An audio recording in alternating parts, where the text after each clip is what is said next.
Hey everyone, how you doing? This is Amon Green, Gourmet Packers all-time leading rusher, and you're watching Packers Total Access Live, your daily source for Packer content. Go Pack, go!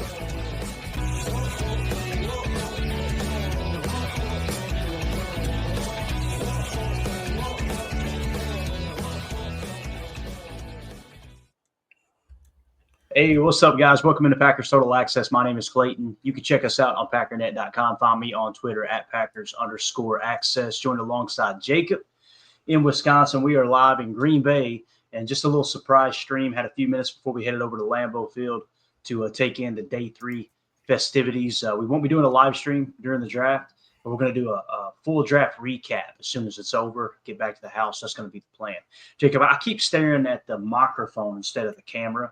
Like, my monitor is here, the camera is up here, and the microphone's over here. So I don't know what to do with my hands, is what I'm saying. So what's up, Sean? Appreciate you joining us here this morning. How you doing, Jacob?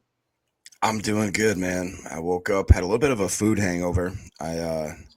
You guys made me jealous. You were eating the whole stream, and I didn't have anything to eat.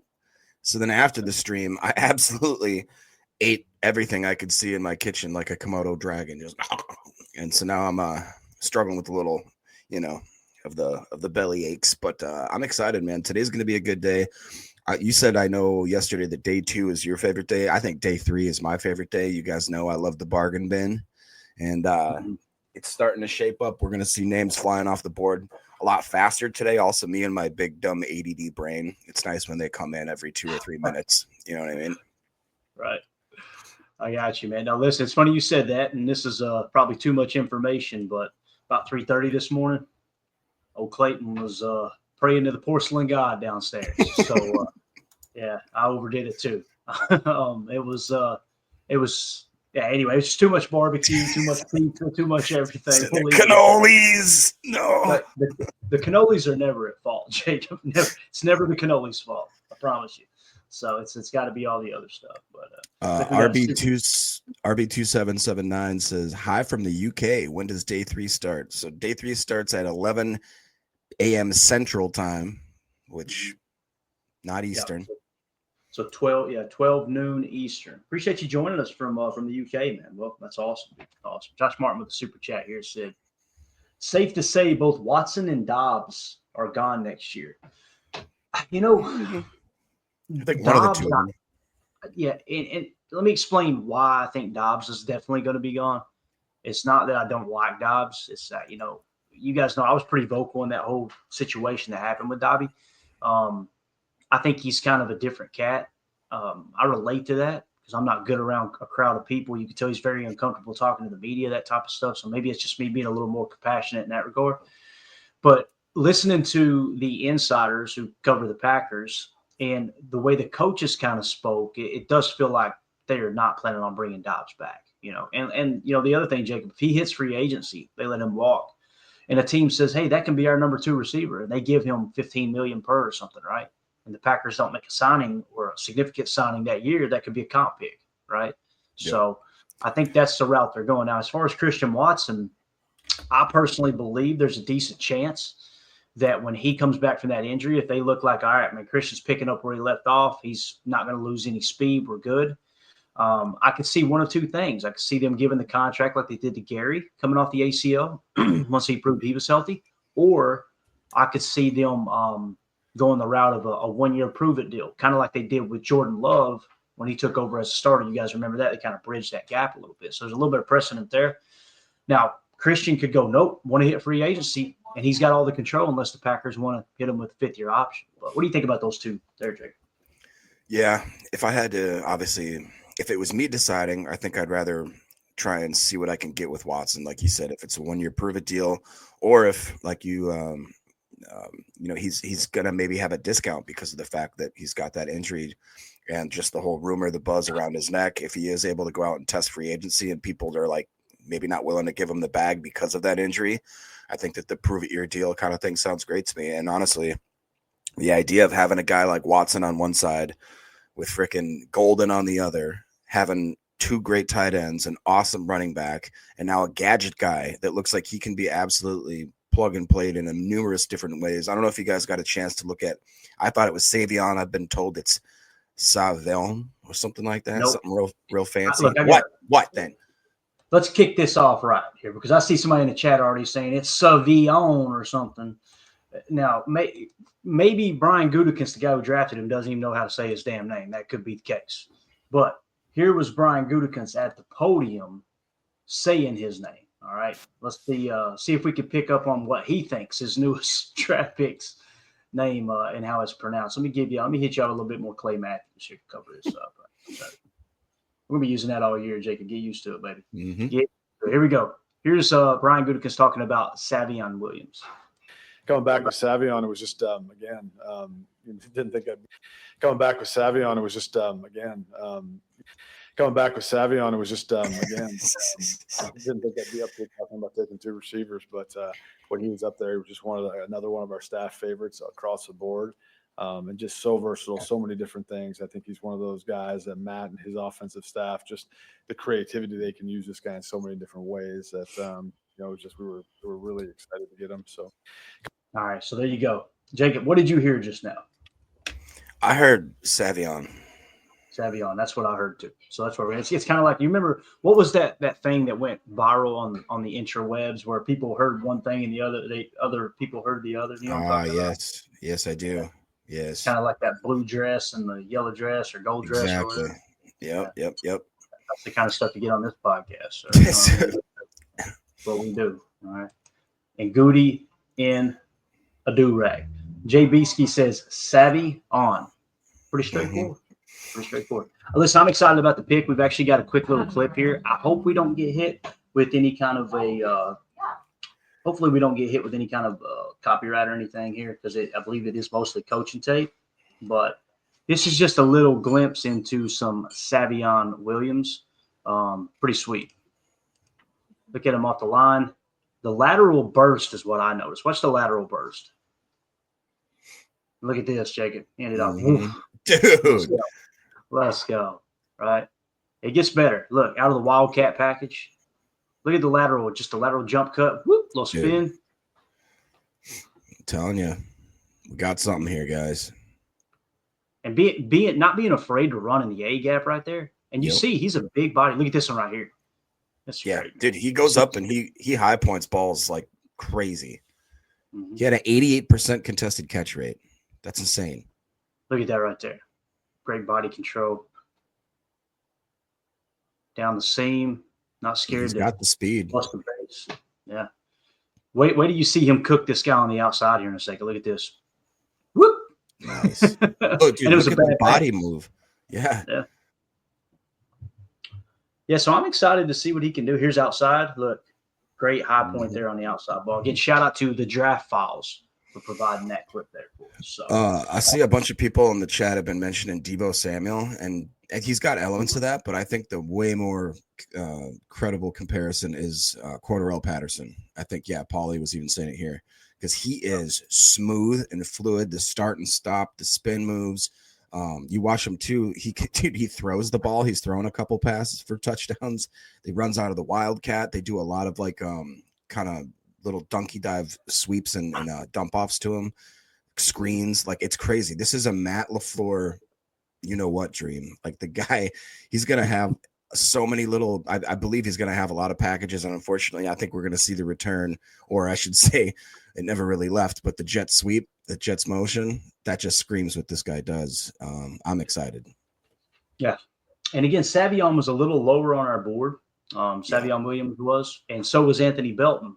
Hopefully we gave a little bit of preparation there for everybody. Because you remember me saying yesterday, Jacob, really all week long, it's like every year we don't know who Goody's going to take. We look and we go, all right, we like these 5 prospects. And it's just a touchdown. You go, he takes a guy down there and you go, okay, what the heck did he see there? It's just like Christian Watson and seeing the draft board at Lambeau yesterday, the year that they drafted Christian Watson. They had a first-round grade on him, right? We never had him in the first round on our board. So the fact that they took Savion where they did in the 3rd round, it does. I guarantee you their board didn't line up with ours. And that's why we say while we're building the board, like there's no way that our board is going to match Brian Gutekunst's, right? Like we're not in that room. We're just doing the best we can with the information we got. So it's obvious that Anthony Belton, Brian Gutekunst definitely had a second round grade on Anthony Belton at offensive line. Let's just run through them real quick. Let's just kind of hit them in order. We're going to go for about 30 minutes this morning before I have to head over to Lambeau. So I want to get everybody's kind of take in the chat on this. I know Prince already put his take up there. Hit that real quick, Jake, if you don't care, man. Which one, sir? Actually, I'll get it, man. I don't want to step on your toes there. Prince in the chat said, after reflecting on the first 2 days of the draft and giving each selection a thorough analysis, I've decided my strategy for today is to do a little day drinking. Apologies in advance. Listen, you're not the only Packer fan. If that comment is meant to be, hey, me don't like you this draft, you're not the only Packer fan that feels like that. I've seen it all over Twitter for sure. Me personally, I see it. Like Matthew Golden, we talked about it. It could be Matthew Golden. Peter Schrager had Matthew Golden. Brendan Donahue had Matthew Golden going to the Packers at 23. So it's obvious they're looking at it going first round talent, right? We had him a little lower, just like we talked about. I think somewhere around 36 or 37 spot, if I remember correctly. And then when you look at Dane Brugler's draft guide, he had him as the second best wide receiver behind Ted McMillan. So that lines up. That's why you've got to really look at how everything, take everything into effect there for sure. Prince says, no, I'm pretty happy, just a little nervous about cornerback, which I completely understand. I do think that there's something behind the closed doors that we're not seeing with Ja. And if they have decided that he's maybe buried the hatchet or something like that, then I feel way more comfortable, way more confident. Definitely. Can you hear that background noise? Sounds like something blowing back there. No. Okay, cool. Good deal. Where everybody's trying to get ready. We're scrambling to get over to the stadium. So there's all kinds of stuff going on over here. Matthew Golden, again, I like to pick. You get a vertical element to his game. I remember Jake Shavink saying early in the process, Matthew Golden, wide receiver 1, and he was talking about him being able to play outside.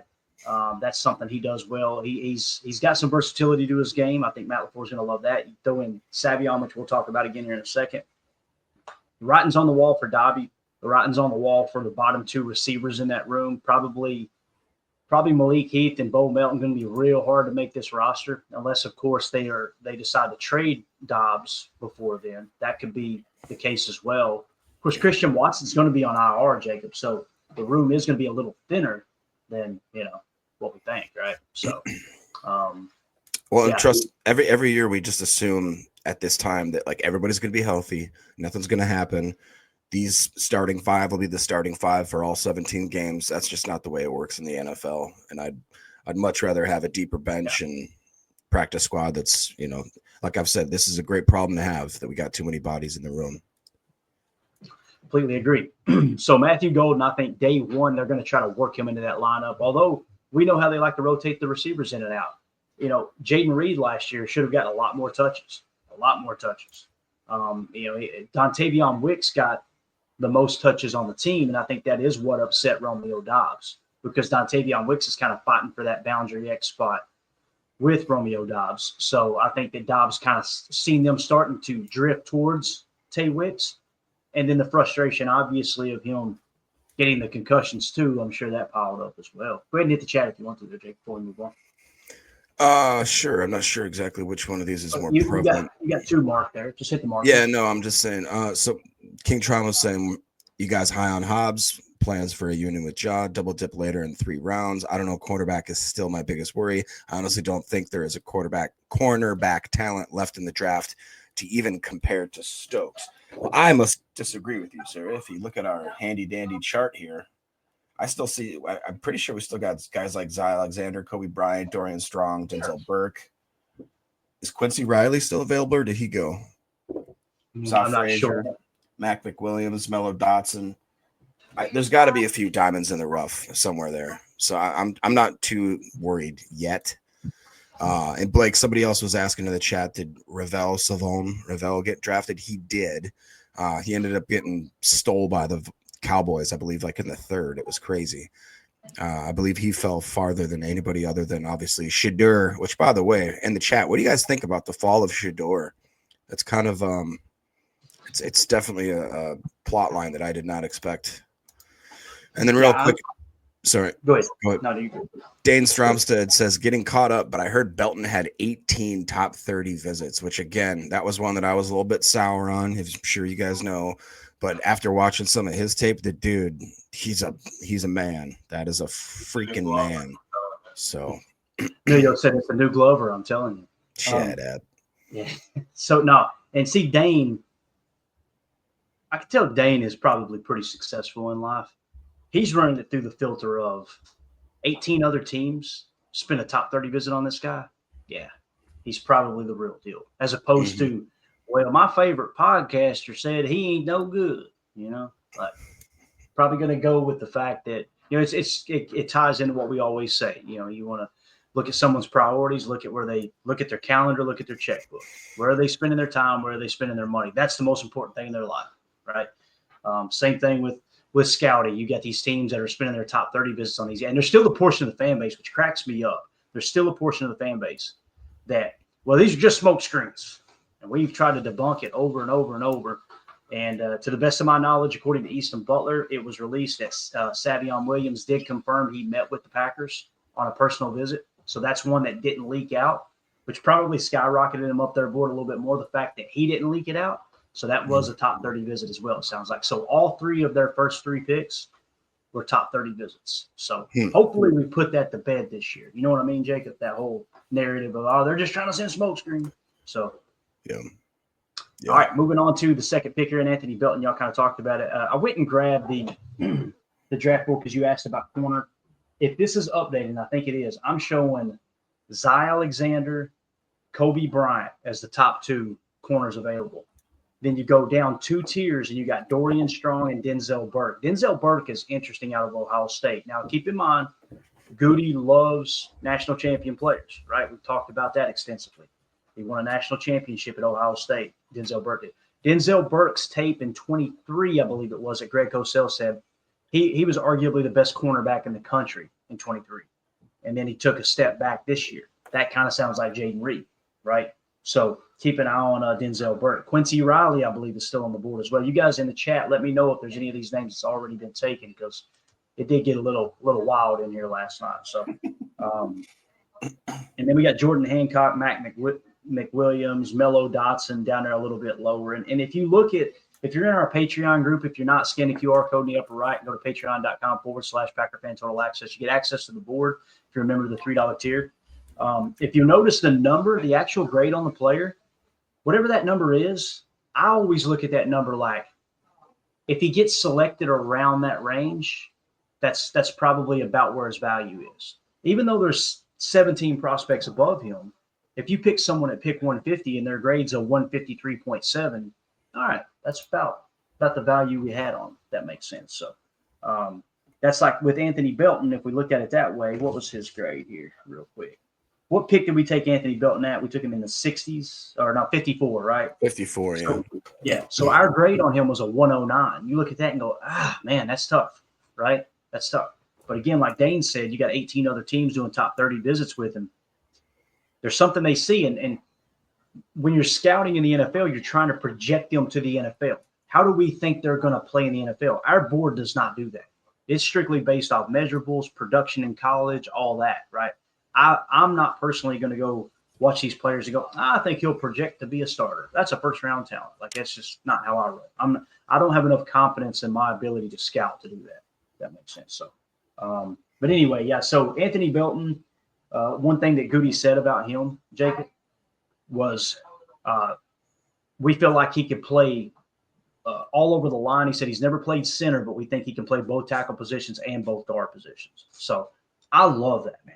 If you get into training camp and he goes in there and he just kicks the competition in the head, Travis Glover, and he skyrockets to number 2 tackle. I knew Emilio was in the room there.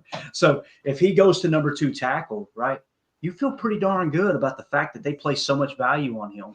And 18 other teams were really, really interested in drafting him within the first 3 rounds. And you get him into camp and all of a sudden Sheed Walker goes down. We're going to end up loving that pick. You know what I'm saying, Jacob? You're probably going to go, man, thank God we took Anthony Belton. So it's kind of the same effect with Jordan Morgan being healthy now, whether he wins the starting guard job or it's Sean Ryan. having that other guy to back him up, you got starter there to back up. You've really got 7 starters for the offensive line. That's what it comes down to. Yeah, and I had to eat a slice of humble pie because in the moment I was pretty upset with the pick because I just thought about the stretch and the reach and all that kind of stuff. But when I take a step back and realize, one, Goody's a wizard at drafting pretty much anything after the first round, and especially offensive linemen. 2, we are getting a little older at certain positions where we need to have a backup, even if it's for a year or a swing tackle, like you said. And 3, the versatility. Like we should know by now that guys from Elton Jenkins to even Sean Ryan to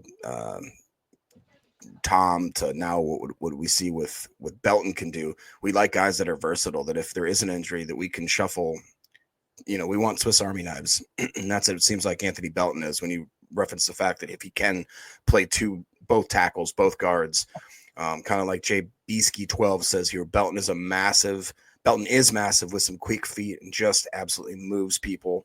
That's what I saw too on tape. I think I saw right here, there was a cool quote that says, we want to be big across the front. We want to be physical. We want to be able to overwhelm size and physicality. Packers Vice President of Player Personnel, John Eric Sullivan, said that's what attracted us to him. He's a good football player, and he happens to be a huge man as well. That's awesome. The big thing that I kept hearing was, and Chris, I see your super chat. I'm going to hit it as soon as we wrap up the Anthony Belton talk here. We'll come right back to it, I promise, because I want to address that too. Anthony Belton, both scouting reports, both Dane Brugler and Greg Cosell, this is a zone blocking tackle. And when you turn on the tape, he's got a little nastiness to him. He really does. So Coach Lynn says, I love the sift. Our O-line is making – I think he meant shift. Our O-line is making from athletes to the line to straight maulers in the run game, lots of gap run coming. So you've got the ability to play to zone block with Anthony Belton. But every scouting report was talking about his run blocking ability. So if you really press into that run game, and now you got an extra gadget guy in Savion who can also stretch the field at 6'3", right? I still see people reporting 6'4". It's my understanding it's actually 6'3". But still, that's a big body receiver. Yeah. And you got Josh Jacobs in the backfield with Emmanuel Wilson, who both of them played phenomenal, both according to PFF, top 10 backs last year. And you're getting Marshawn Lloyd back, the one that Matt LaFleur referred to as that rocket in the backfield. I'm excited about it, man. Now, Matthew Golden, 4'2", 40, stretching the field vertically. Get Christian Watson healthy, get him back out there, get those two guys on the field together. Jaden Reed, again, had a better year last year than he did his rookie year, and he had a drop issue. Like he surpassed every number except for touchdowns last year, and he had fewer targets as well. So I think they're going to be just fine. Now let's get to Chris's super chat. Sorry for that delay, Chris. I just wanted to wrap that up with Anthony Belton. He says, what about pass rush, damn it? I know you wanted, I think it was Ezeraku, if I remember correctly. And I know a lot of fans are focused on pass rush. I wasn't keyed in on we got to get pressure on the quarterback from the edge. That's just me personally. I wanted a 3-tech because the writing's on the wall for Kenny with that huge cap hit coming up in the following year. So I wish they would have taken a 3-tech. There's no two ways about it. I think there was a couple there that I thought would have been great at 23. But at the end of the day, the run defense was second in the league, and we were 8th in the league in sacks. And I've stopped talking about pressures because people get mad at me when I talk about quarterback pressure. Yeah, that's not finishing. That's not finishing. Okay, we finished 8th in the league in sacks. Well, that's because you had a couple good games. Like, what? I don't know. And I'm not saying Chris is saying this. I'm just saying, like, at what point do we go, okay, we're pretty decent here? Like, we legit had a top 10 defense with the tape screaming all year long on Chalk Talk, stopping the run. So maybe this year they shift away from stopping the run and actually pin their ears back and get after the quarterback. If they do that, we can't be mad when they gash us for big runs because the goal, as we always talk about, is control the explosive. So I'm not as concerned about it. I think that what they were mainly worried about was, as Jason Wilde talks about all the time on Wilde and Tausch, and Wilde or Tausch always confirms it, that offense is different when Christian Watson's on the field because that defense has got to go, okay, we're not going to bracket cover him, but don't let him get behind you. He's going to make you look stupid. I think Matthew Golden's going to bring a little bit of that. I really do. So, but appreciate the super chat there, Chris. You're not the only one worried about the pass rush. Trust me. I'm just saying, I'm not saying I'm right and you and everybody else is wrong. I'm not as concerned about it because when I watched the tape last year, I seen a lot of 3-man rushing with a touch spy in the middle. So it's not like when we pinned our ears back, we couldn't get at the quarterback. Again, we finished 8th in the league in sacks. So, but thank you for that super chat, man. Brett Rogers with the super chat says, few understand how much Goot loves Kenny, not just on the field. Their relationship is way past field work. D-line, edge are fine, especially with the new D-line coach in 23 will be here. Hey, that's, the new D-line coach is very interesting. That's someone that Bill Belichick handpicked about a decade ago and has been working his way up through the ranks in the Patriots, right? And then, of course, he takes over as DC with Gerard Mayo. I would throw last year out with him as DC. There's a reason that he has skyrocketed up the coaching ranks. He's obviously a bright young mind in the game. I think he's going to do a lot of good stuff with the defensive line, so I'm glad you brought that up for sure. Now, in terms of Kenny, Jacob, I think this is spot on, man. We've talked about it. When I was saying I wouldn't extend Kenny Clark, you remember me always putting that out there saying, listen, he's a great dude. He's a leader in the locker room. The Packers absolutely love him. I personally wouldn't give him that extension, but they see his locker room presence as that valuable, I believe. You know what I'm saying? Or do you disagree with that? No, I think that's fair to say. And, like Kenny's been a hard player to judge because, like you just said, we don't quite know exactly what they're asking of him, what his responsibilities are. Obviously, being that high of a draft pick, getting as much money as he had without some of the production that maybe we'd want, it's a tough thing to come to grips with. But I really do think that we have. I think I highlighted a comment here. We're basically, right here. SDN40 was saying Goot didn't lie to us. He likes the defensive front seven. And I think that that's true. And we've put a lot of draft capital into that defense, especially in the first round, especially the last 3-4 years. So if they are coming around and if they are taking steps, if Hafley's confident in them, it clearly shows that they're not worried about it. If they're not worried about it to the point where they're willing to not take a defensive player until round 4 or maybe even later, I'm not going to sit here and pretend like I know better than they are, Yeah, right. Brett Rogers, again, thank you for that super chat, buddy. We appreciate you so much. So someone had asked about Elijah. Give me Elijah Roberts next round. Who was that? Blake B, I believe. Blake B, yeah. And, looking at the board here, let's do a quick reset. We kind of talked about Savion already. We're going to wrap up here in a few minutes, but I do want to get your final take on Savion in a second. He mentioned Elijah Roberts, right? And you look on our board, best available right now, Shedeur Sanders, Jack Sawyer, Gunnar Helm, just to mention a few. But if you go on down here, we do have Elijah Roberts. Where is he? Right here. We've got him in the 110 spot, Jacob. Look at the emojis. I don't know if you guys can see that. Hopefully you can see it well enough. But essentially what we've got with him is a versatile edge defender. He played inside and he can play outside. He's at Southern Methodist, I believe is who it is, SMU. Okay. He was at the East-West Shrine Bowl, so he doesn't get the senior. The Senior Bowl is the only thing preventing him from being gold. He was a team captain. He has a wrestling background. The Packers met with him at the East-West Shrine Bowl, and he was a top 30 visit. So completely on board, Blake. They obviously really, really like Elijah Roberts. Jacob, I'm sure you love him too, because I know you love coming through PFF and kind of giving us those late round gems in PFF. He was fourth highest graded at his position in 23, 6th highest graded in 24. So that might be the guy to watch, bro. Right? Yeah. I mean, he had production and he did it, and he did it well. I mean, like you said, man, that one has been jumping off the page to me.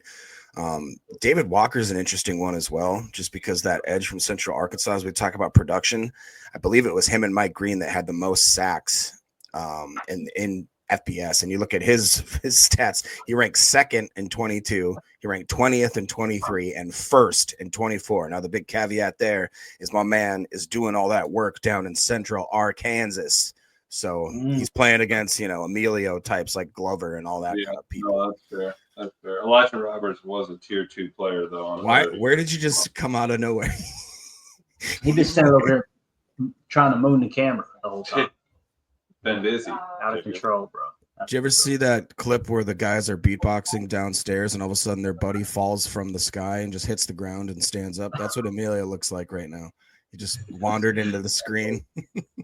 Listen, I'm going to throw this up here real quick. Deion Walker at 102.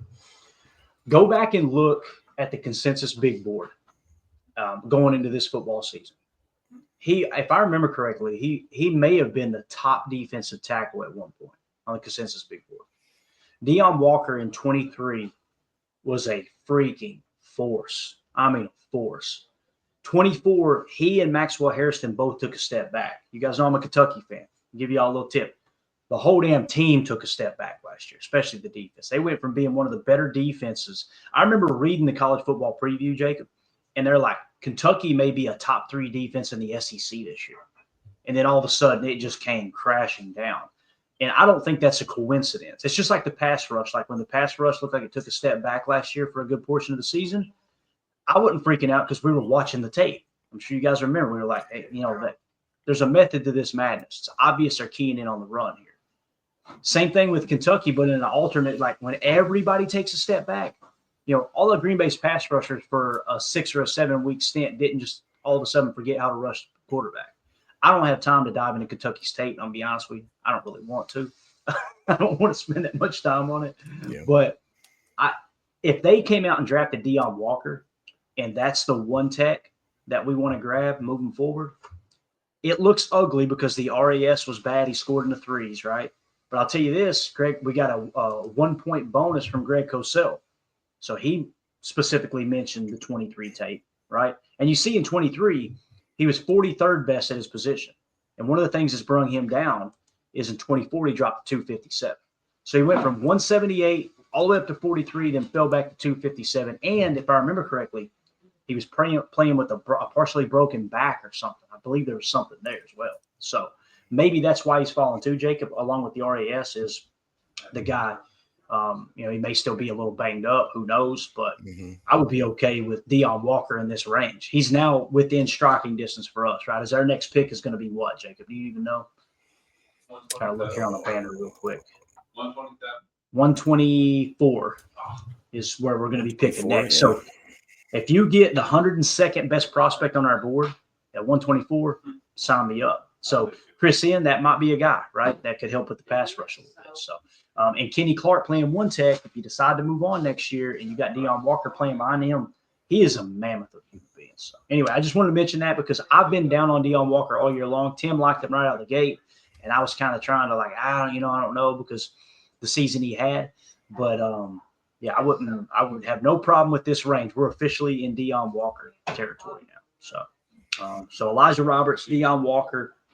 Do you have anybody else you want to hit on real quick, Jacob, before we wrap this up? They're staring at me. We're ready to head over to Lambeau here. Just real quick, Prince says, to quote a very smart man, he says, you don't got to worry about bedhead if you keep it cut short. Excelio's grooming tips. That's you hear that, Excelio? He's eating a banana. He went, Blake B. You got to get your potassium up. Cramping. No cramping. That's right. Could tell you how many times I woke up in the middle of the night and my foot cramped up. Standing on that Velky all day long. Emilio's like, bro, you got to eat bananas, man. But 2 for the Tennessee game. All right. Anything else, Jacob? Thor Griffith, is that right? Blake B's singing my song, man. Thor Griffith, if he becomes a Packer at some point in this draft, I will be over the moon. He is definitely one of my biggest draft crushes and a realistic option. I feel like that could absolutely help us a lot. So him and Elijah Roberts are kind of cut from the same cloth. Absolute dogs. Yeah, we got Thor Griffith in the I don't know the exact spot, but the grade on him is 181.3. So for me personally, and I'm not saying I'm right and anybody else is wrong here, you get to the 5th round, 5th, 6th round, I think it's okay to pull the trigger on that. I do. Let's do it. You get kind of right there in that range because the 6th round's 198, 5th round's 159. I think Thor Griffith's a very, very interesting player for sure, man. So Excelio eats bananas for fuel. All right, that's true. Jacob said he eats bananas for the texture. Emilio eats them with no hands. All right, that's it. See, we almost just sucks. Thor Griffith, 246. He's 246 on our board. Go eat a banana. So, but again, when you look at that grade, that's what you kind of look at and go, all right, right there probably wouldn't be too much of a reach, right? There you go. Funny. Yeah. Just got to swear I'm running around with an 8-year-old. Got him. Got him. Boom. Got him. All right. Guys, we got to get out of here. I wish we could talk all day, but we're going to head over to the stadium. Jake Beesky with the super chat says, "Tootin' or bust." Did you hit that one yet, Jacob? No? No, No, but I didn't want to give Emilio that credit. Yeah, Shut up, Emilio. Emilio's ready for that. Where do we got Tootin' at? He's at the he's pretty high, boys. So we got Scatterbo 1, Dylan Sampson 2, Jordan James 3, then Bashul Tootin. I'd honestly be happy with any of them. I know Lil Tootin. Unbelievable. Unbelievable. All right, guys, that's it. Appreciate y'all. Thanks for the super chats. Jacob, thanks for hopping on here too, man. This was fun. Shout out to Jay Beesky, Brett Rogers, Chris N, Josh Martin. You guys are awesome. Thank y'all so much for supporting the stream. Jacob, we'll chat afterwards, man. You gonna be ready to go? We'll do a kind of a draft wrap up when we get back. That sound good? Absolutely. What, you have a rough time, you're thinking? I have no idea when it's going to end, man. So I'm going to set the stream, guys. If you're hearing my voice, I'm going to set this stream for a specific time. But you guys know, as soon as it wraps up, we'll get back here. I'll try to get kind of geared up, and we'll go live as soon as we can and just kind of recap all the picks. So that sound good? Sounds great. All right. Go play back some up. college football, Jacob. Yeah. He said put it on junior varsity. Shut up. He just said shut up. All right, we're out of here, guys. Thank y'all so much. We'll talk to you tonight. And we go. We out. Bye, guys.